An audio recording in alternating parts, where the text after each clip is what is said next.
saya Nur Awana Fitrina, wartawan TV SKSU.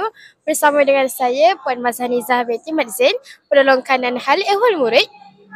Apakah pendapat cikgu tentang program Karnival Rias Sekampung ini?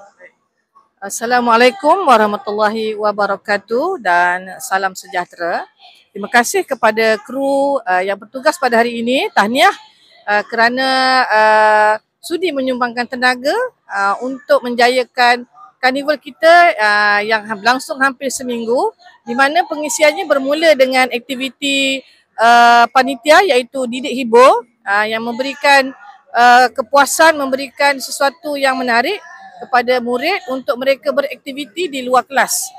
Okay, pada hari ini kalau dilihat kepada persediaan, sebenarnya saya nak ucapkan tahniah dan terima kasih kepada ibu bapa sebenarnya kerana mereka membenarkan memberi sumbangan kepada anak-anak, membeli token, di mana token-token itu sebenarnya mereka membeli untuk menyumbang, sambil membeli dan mereka menyumbang, kerana sebahagian daripada dana yang kita perolehi kita akan gunakan untuk prasarana baik pulih sekolah.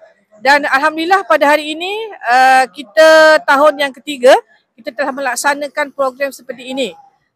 Kerana dilihat anak-anak ataupun murid dia perlu merasai suasana ini kerana ada di kalangan kita yang tidak pernah atau tidak mampu untuk menyertai aktiviti seperti ini.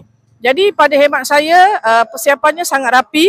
Tahniah kepada tim seluruh warga SKSU di kalangan guru, staf, pekerja pembersihan, pegawai keselamatan dan seluruh komuniti di sini kerana memberi sokongan secara langsung dan tidak langsung.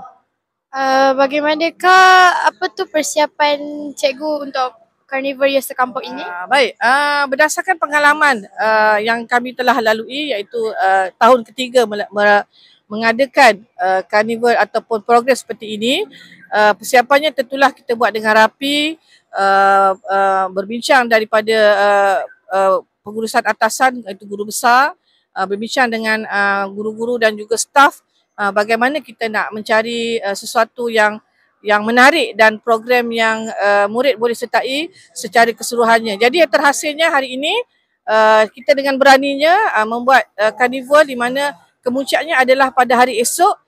Kita menjemput warga sekitar SK Sungai Udang, ibu bapa, keluarga, anak-anak dan juga rakan-rakan sekolah-sekolah persekitaran untuk menyertai hari kemuncak iaitu malam ini pun kita ada.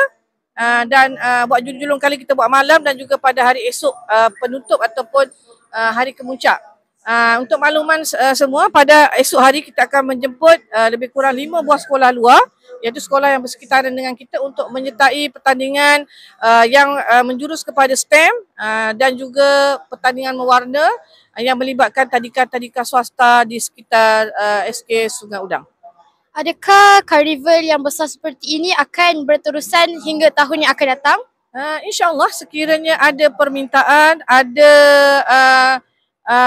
pihak-pihak ataupun guru-guru kita yang seronok bekerja seperti ini, di samping kerana mereka di samping melakukan aktiviti, mereka juga menyumbangkan tenaga dan juga menyumbang untuk kemenjadian murid dan juga mencari dana untuk sekolah. Sebenarnya itulah objektif kita, di samping kita mencari keseronokan kepada anak murid. Dan pada hari ini kita lihat kru kita pun bertugas seperti wartawan yang profesional dan pelanggan kita yang seramai 2,000 orang menjadi satu daya penarik untuk kita, menarik para ibu bapa dan juga murid untuk kita sama-sama menyayangi sekolah, memberi sumbangan kepada sekolah.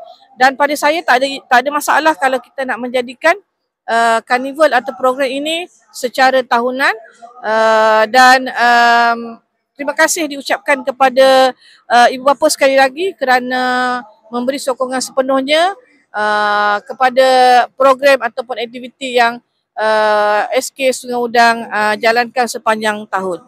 Terima kasih cikgu untuk temu ramai itu. Terima kasih. Sama-sama.